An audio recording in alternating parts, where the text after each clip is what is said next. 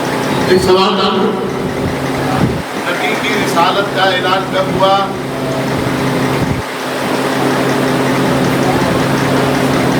نبی کی رسالت کا اعلان کب ہوا؟ 40 سال بعد.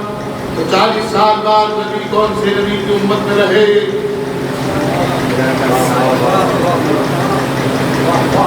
یہ اپنی بات کرو تو نبی بات کا جواب دو. جب نبی کی رسالت کا اعلان 40 سال کے بعد ہوا تو 40 سال تک کس نبی کی امت میں رہے؟ نماز کتنی پڑھی، روزے کتنے رکھے؟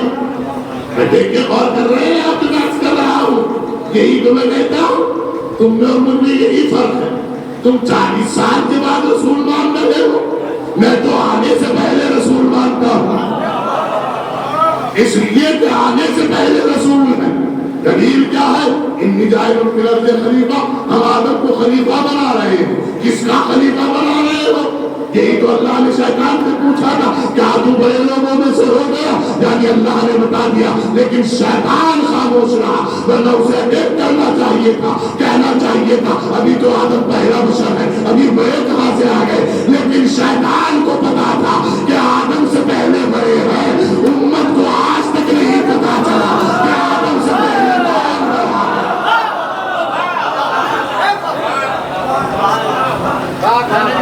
میں تو قرآن سے مجھے تو اہل بیت قرآن کے برابر چاہیے.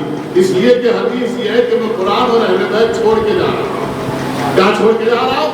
قرآن اور اہل بیت. تو قرآن کا کمال یہ ہے، عرض کر رہا ہوں بتا دو قرآن کے کیا کیا کمال ہے. قرآن رحمت ہے، قرآن شفا ہے، قرآن بشارت ہے، قرآن کھلی ہوئی کتاب ہے، قرآن صداقت والی کتاب ہے، قرآن شفا ہے، قرآن نور مبین ہے، قرآن ہدایت ہے متقیوں کے لیے. اس میں قرآن کیا ہے تو آپ کو سب سنا دوں. قرآن یہ ہے، قرآن یہ ہے، قرآن یہ ہے، قرآن یہ ہے. اب اہل بیت بھی وہی ہونے چاہیے. جو بھی اہل بیت لے آؤ قرآن کے مطابق میں انہیں کو مان لوں گا. قرآن کیا ہے؟ قرآن نے کھلی ہوئی کتاب. سورہ یاسین نے کہا وَكُلَّ شَيْءٍ فِي أَحْصَيْنَاهُ إِمَامٍ مُبِينٍ، اور ہم نے ہر چیز کو امام مبین کے اندر سمو دیا. جب کھلی ہوئی کتاب ہے تو پھر امام بھی کھلا ہوا ہو، بند کمرے کا امام نہیں چلے گا. اب آپ تھک گئے. انشاءاللہ 40 منٹ لیا کریں گے، آپ کو زیادہ نہیں، 40 منٹ فضائل اور 5 منٹ مسائل. کوشش کیا کریں گے کہ 50 منٹ کے اندر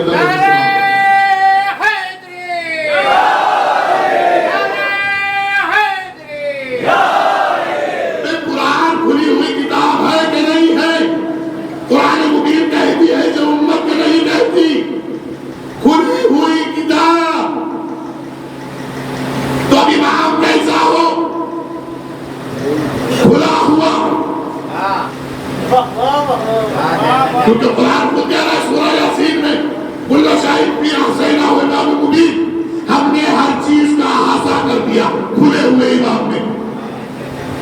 کون سی امام میں؟ اب تم مجھے بند کمرے کا امام لا کے دو تو کہاں ملے گا قرآن اس کو؟ مجھے تو کھلا ہوا امام چاہیے، کہیں سے بھی لا کے دو. نہیں ملتا تو میرے پاس آ جاؤ.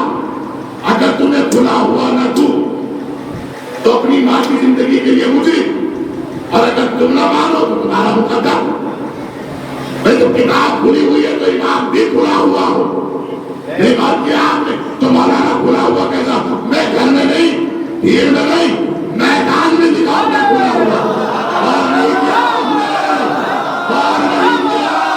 کوئی ایسا امام ہے امت میں جس کو کھلے ہوئے میں اٹھا کر دکھایا ہو؟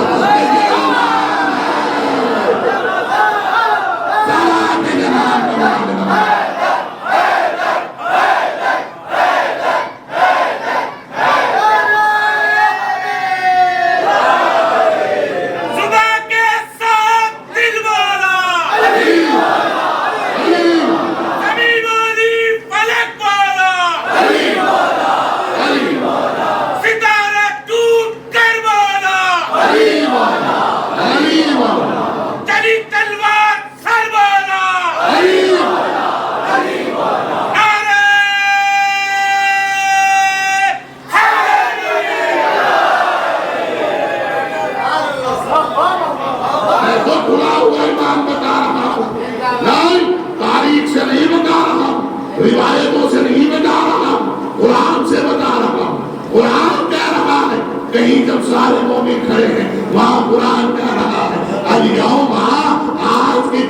میں نے تمہارا دین کامل کر دیا، نعمتیں تمام کر دی، اور میں تم سب سے راضی ہو گیا۔ اور وہ اپنے رسول سے کہہ رہا ہما بلغت رسالتہ، اگر تم نے یہ نہیں پہنچایا کہ ہماری دوسری کمزوری ہے کہ میں ایسا ترجمہ کر کے نکالے رسالت میں کام نہ کیا، ہم تو نہیں کس ترجمہ کریں گے؟ یا رسول اللہ اگر آپ نے یہ کام نہ کیا تو تبلیغ نہیں کی۔ اب لوگ کہتے ہیں تبلیغ پڑھو، تو تبلیغ تو ولایت علی کا نام ہے، اور کیا آپ نے تبلیغ ہے ولایت علی کو پہنچانا۔ یاد رکھیے ہر کسی کو جلدی سے ولایت حاصل نہیں ہوتی۔ آپ بھی دیکھ لو، برابر کے ملک میں دیکھ لو، ایسا پڑا ہوا ہے کہہ رہے ہیں آسان سے علی اور ولی اللہ نکال دو۔ ابے ہم نے رکھی ہو تو نکالے۔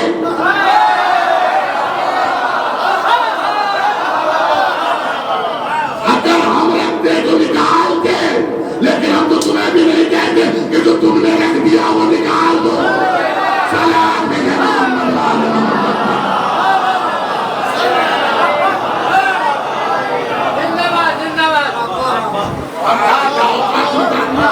ہم کیسے نکالے بھائی؟ ہم نہیں نکال سکتے، ہم رکھتے تو نکالتے، ہم نے تو اس کو نہیں نکالا آج تک جو تم نے رکھ دی۔ یہ نکالا، نکالو۔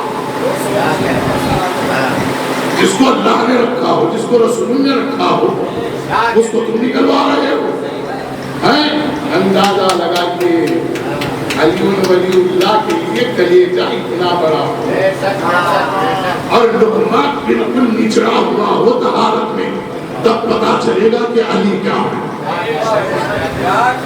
تب پتا چلے گا کہ علی کیا ہے۔ علی کیا ہے؟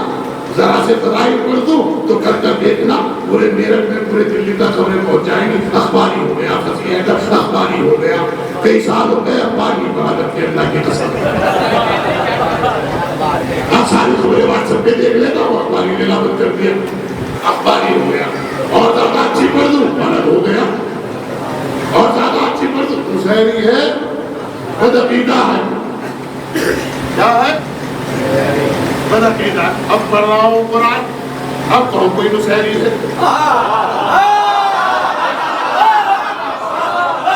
اب پڑھ رہا ہوں قرآن، اب کہوں کوئی ملنگ ہے، کیونکہ جس نے قرآن میں ایک رتی برابر شک کیا اس کی دنیا بھی جہنم ہے، آخرت بھی جہنم ہے۔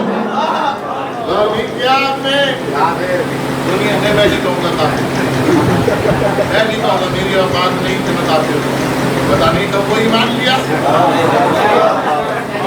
میں تو کوئی صاحب نہیں بتایا ہے، کافر کو بھی کافر نہ کہو، کیا پتہ کبھی مان لیا ہے؟ میں نے کہا واہ کیا جملہ ہے، کافر کو کافر نہ کہو اور ایمان کو کافر کہتے آ رہے ہو آج سے۔ یہ کہتے ہو کہ کافر کو کبھی کافر نہ کہو، کیا پتہ کبھی ایمان لے آئے، اور جو مکمل رسول لے گیا ہو وہ آج تک ایمان نہیں لایا۔ کیا کمال ہے میاں، خود ہی کرو اور خود ہی سمجھو اور خود ہی سمجھاؤ، کبھی ہمارا بھی سہارا لے لیا کرو۔ ہمارے لیے اللہ نے دو ہاتھ پیر دیے ہیں، تھوڑا سا نکال دیا ہے۔ کھلا ہوا امام چاہیے، کون ہے کھلا ہوا امام؟ میں نام نہیں بتاؤں، میں نہیں بتاؤں گا، مجھے تو امت بتائے کون ہے کھلا ہوا امام۔ اور امام ایسا نہیں چاہیے جو 25 سال ہو گیا نگر میں نماز پڑھا اور اس کے بعد مر جائے، کنٹینیو امام چاہیے، کنٹینیو چاہیے، جو ایک لمحہ کو بھی دور نہ ہو۔ میں ان کو امام نہیں مانتا جو 10,000 سے تنخواہ سے شروع ہوتے اور 15,000 پہ بھاگ جاتے ہیں۔ مجھے تو وہ امام چاہیے کہ چاہے امت جہاں بھاگ جائے لیکن امام اپنے منصب کو نہ چھوڑے۔ اور کیا آپ نے چاہے طلحہ و زبیر کہیں بھی چلے جائیں لیکن وہ امام رہے، چاہے بھابھی کہیں بھی آ جائے لیکن وہ امام رہے، 25 سال گھر میں رہے لیکن امام رہے۔ ایسے امام رہے، ایسے امام رہے کہ جب پوری امت ادھر ادھر بھٹک کے آنا ہے، بھٹک کے آنے کے بعد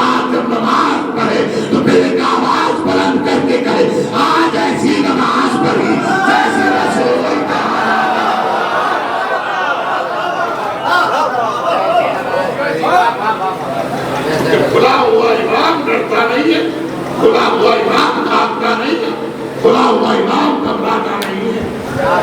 اور کیا آپ نے کھلا ہوا امام چاہیے اور ہر دور میں چاہیے، وہ اور امام ہے جو آدم کے بعد آئے، میرا ان پہ یقین نہیں ہے، جو نوح کے بعد آئے، میرا ان پہ یقین نہیں ہے، جو خاتم النبیین کے بعد آئے، میرا تو ان اماموں پہ یقین ہے جو خلقت کائنات کا وجود بن گیا۔ کہو گے مولانا کون سے ایسے امام ہے؟ میں نے کہا پھر حدیث سنیے گا، من ماتا بلم یاری امام زمانے میں ماتا بھی جاہلیہ، جو مر گیا اور اپنے وقت کے امام کو نہ پہچانا، وہ جہالت کی موت مرا، وہ جہالت کی موت مرا۔ تو اب یہ بتاؤ حابیل کے بارے میں کیا خیال ہے، قابیل کے بارے میں کیا خیال ہے، نوح کے بیٹے کے بارے میں کیا خیال ہے، نوح کے بارے میں کیا خیال ہے، ابراہیم و اسماعیل کے بارے میں کیا خیال ہے، ایوب و یونس کے بارے میں کیا خیال ہے؟ سمجھ میں آیا؟ کسی بھی دور میں امام اگر ادھر ادھر ہو گیا اور تم نے نہیں پہچانا تو جہالت کی موت ہے، کفر کی موت ہے۔ اب یہ بتاؤ آدم کا امام کون ہے، نوح کا امام کون ہے، ابراہیم کا امام کون ہے، اسماعیل کا امام کون ہے، ابراہیم کا امام کون ہے، اسحاق کا امام کون ہے؟ اب سمجھ میں آیا مولانا روم کا سوال؟ مولانا روم نے یہی تو کہا تھا، ہم آدم ہو، ہم شیش ہو، ہم ادریس ہو، ہم ایوب، ہم یونس ہو، علی بودو آدم تھا تب بھی علی تھا، نوح تھا تب بھی علی تھا، ابراہیم تھا تب بھی علی تھا، اسماعیل تھا تب بھی علی تھا، کشتی کو بچانے والا کوئی اور نہیں تھا، یہ علی تھا جو ساحل پہ لگا رہا تھا، سارا رات پہ جب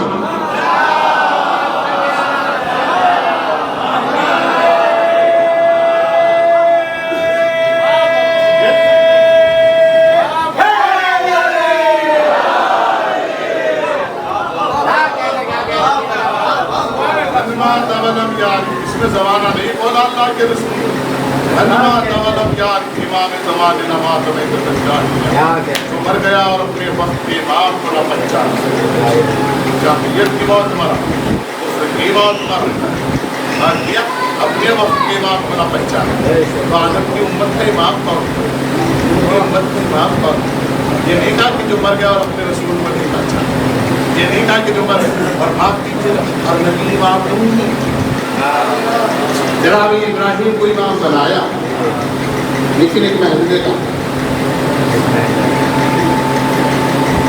بنایا، مخلوق میں ایک محلہ ہے، نام تھا دادا بجاننا، ہم نے تمہیں بنایا امامہ، اس کون سے امام بنایا؟ ناس لوگوں کے لیے بنایا، کس کے لیے بنایا؟ ہاں بس لوگوں کے امام ہوا، only men not women۔ سنو لوگوں کے ہو، چنار کے نہیں ہو، اس امام کو تلاش کر کے لاؤ جو قرآن کہہ رہا ہے وَمَا خَلَقْتُ الْجِنَّ وَالْإِنسَ إِلَّا لِيَعْبُدُونِ، میں نے جنات اور انسان کو خلق نہیں کیا مگر سوائے اس کے کہ وہ میری عبادت کریں۔ عبادت کے لیے مرجع کا ہونا ضروری ہے، عبادت کے لیے مسائل کے جاننے کے لیے مولوی کا ہونا ضروری ہے، ان کے لیے امام کا ہونا ضروری ہے۔ کوئی ہے ایسا امام جو انسانوں کے بھی مسائل حل کر رہا ہو اور جناتوں کے بھی حل کر رہا ہو؟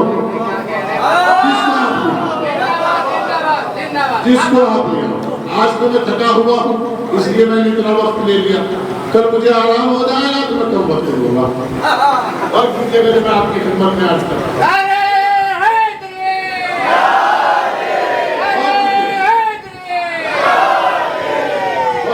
میرے دوستوں جو میں آپ کی خدمت میں عرض کر رہا ہوں، وہ امام لاؤ جو جنات اور انسان کے دونوں کے مسئلے حل کر سکے۔ امام بہت آئے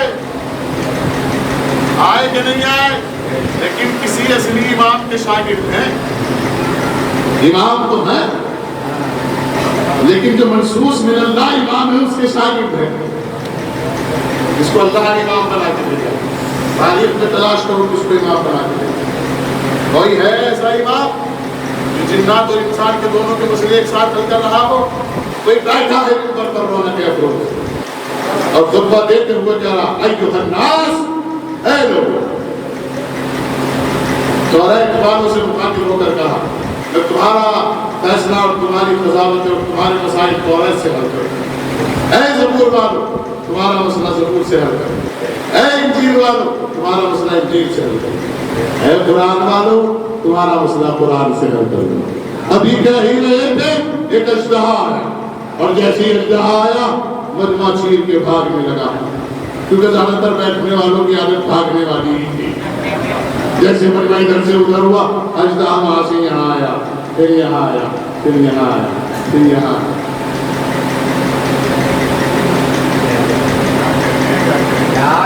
کیا کہہ رہے ہیں؟ زندہ باد زندہ باد زندہ باد۔ لوگوں نے پوچھا مولا آپ کو دور سے ڈر نہیں لگا؟ وہی ایک اور بیٹھا تھا، کونی بات کرو، اب تو جوان ہے، جب بچے میرے کو تمہیں نہ لیا تو بچپن میں نہیں ڈرے تو اب کیا ڈریں گے؟ پوچھا مولا یہ کون ہے؟ کہا یہ جنات کے قبائل میں سے آیا تھا اور اس کے گروہ میں کوئی مسئلہ تھا، وہ یہ پوچھنا آیا تھا کہ انسانیت کا کیا حکم ہے۔ ایک ہی وقت ہے جو ناس کے بھی مسائل حل کر رہا ہے اور جنوں کے بھی مسائل حل کر رہا ہے۔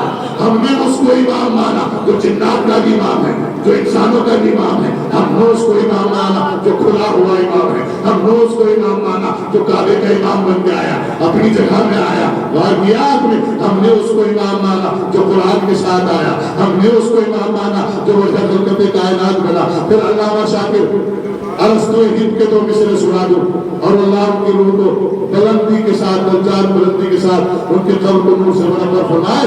علامہ ارسطو ہند کے تو مصرے ہیں، وہ کہہ کر گئے تھے علامہ شاکر صاحب ارسطو ہند میری نگاہ میں ایک ایسے متدین اور کامل عالم تھے کہ مجھے پتہ نہیں صدیاں لگ جائیں گی، شاید کوئی موت بھی واقع ہو جائے، لیکن ایسے عالم مجھے دکھائی نہیں دے کر رہے۔ اللہ کرے کہ ایسے عالموں کے ہمارے پاس سلسلے جاری رہے۔ ان کا دو مصرے سنا رہا ہوں، وہ کہہ گئے تھے کچھ عجیب مسئلہ ہے خدا کے سمجھے، انہوں نے کہا یہ لفظ کن کہا کس نے نہرا ہو مہی تک، یہ لفظ کن کہا کس نے نہرا ہو مہی تک، زبانیں ہم کہا بھی ہے درے کرار سے کہتے ہیں۔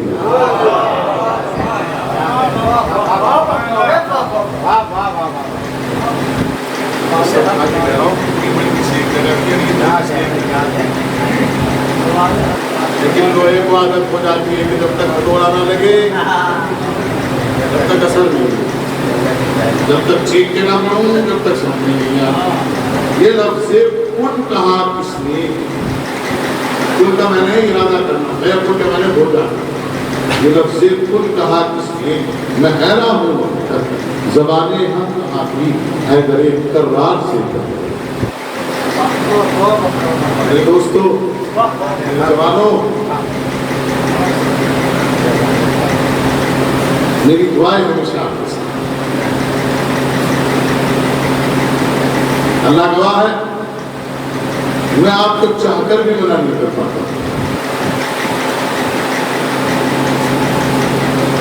میں چاہ کر بھی منع نہیں کرتا آپ لوگوں کو جوانوں، اس لیے کہ تم علی اکبر کیا چاہتا ہو۔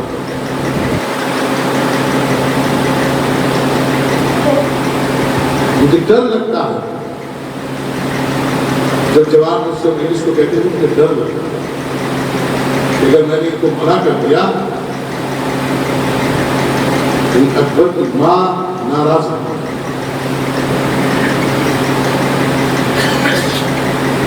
میری اللہ وہ نماز قبول نہ کرے جس میں جوانوں کے حق میں دعا نہ کروں۔ یہ تین دعائیں ایسی ہوتی ہیں جن کو میں بالکل فراموش نہیں کرتا، ایک اپنی ماں اور علماء کے لیے، سب سے پہلی دعا میری علماء اور ماں کے لیے ہوتی ہے، دوسری دعا میری جنت البقیع کے لیے ہوتی ہے، اور تیسری اور آخری دعا میری جوانوں کے لیے ہوتی ہے۔ اس لیے میں نے اپنے شہر میں یہ اعلان کر رکھا ہے کہ اگر کسی کا جوان مرے تو کوشش کیا کرو کہ مجھے خبر بھی نہ کیا کرو، کوشش کیا کرو کہ مجھ سے سوئب کو مجلس کی ہمت نہ کرو، کہیں ایسا نہ ہو تو مجھے منع کرنا پڑے، اس لیے کہ جوان کا سوئب کرنے کے لیے میرے اندر طاقت نہیں ہے کہ میں جوان کا کچھ نہ کچھ اچھی تعلیم ہے. روایت میں ازا کے مطابق 6 تاریخ کو جناب علی اکبر کے مسائل پڑھی. مجھ سے بچوں نے کہا کہ آپ جناب علی اکبر کے مسائل پڑھیں. دعا کرو کہ میں پڑھ سکوں, دعا کرو کہ آپ سن سکیں.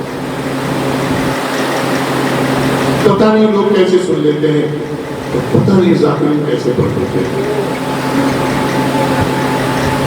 کوئی جناب علی اکبر کے مسائل پڑھ کر تھوڑی دیر کے لیے شام میں جناب زینب کی زری کے قریب جا کر بیٹھ گئی تو پتہ چلے گا کہ کیا پڑھا ہے.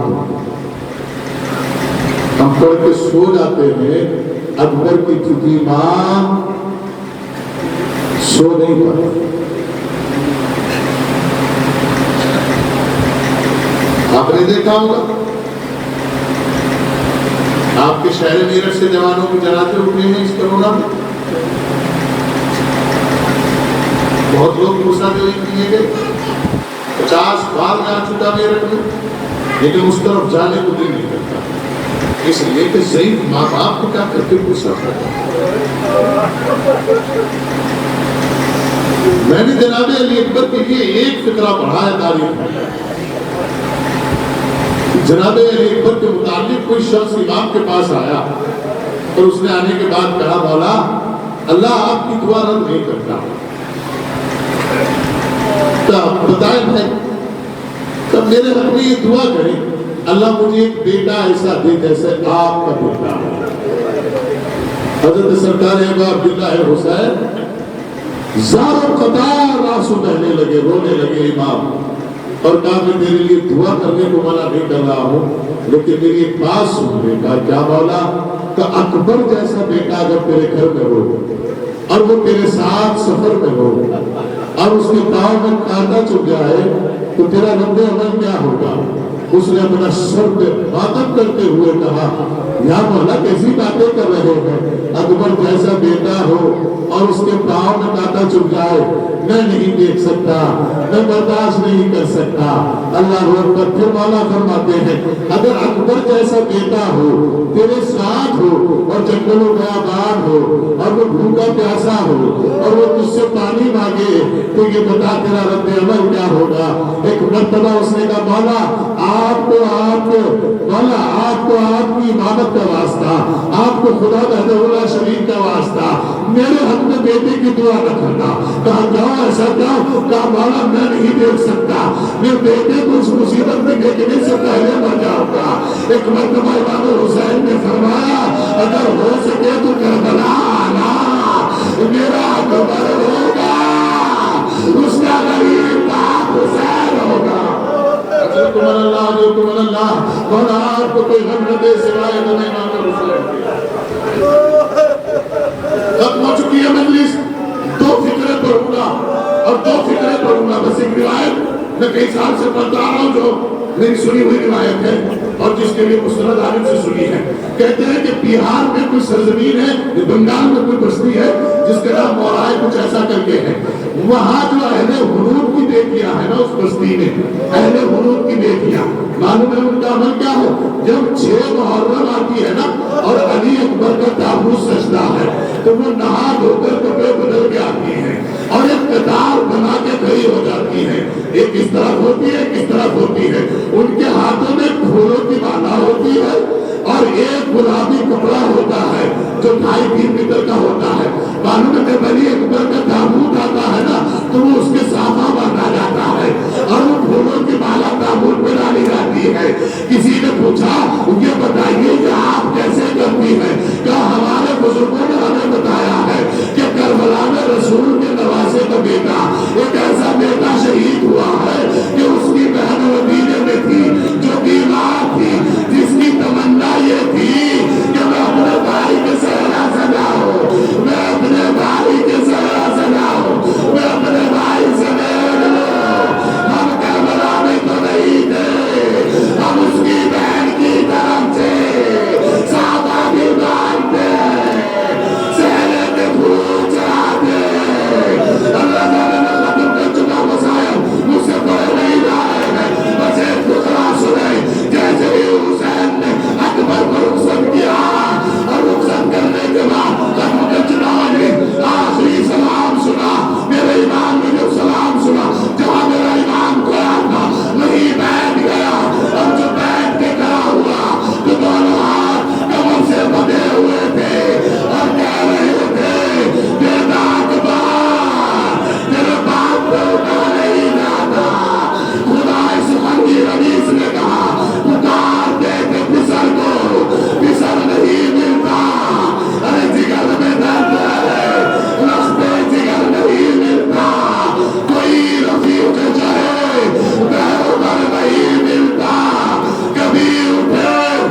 کے بال کھولے خون علی اکبر سے بچتی ہے پروردگار گواہ رہنا اکبر کی دادی کو دکھاؤں گی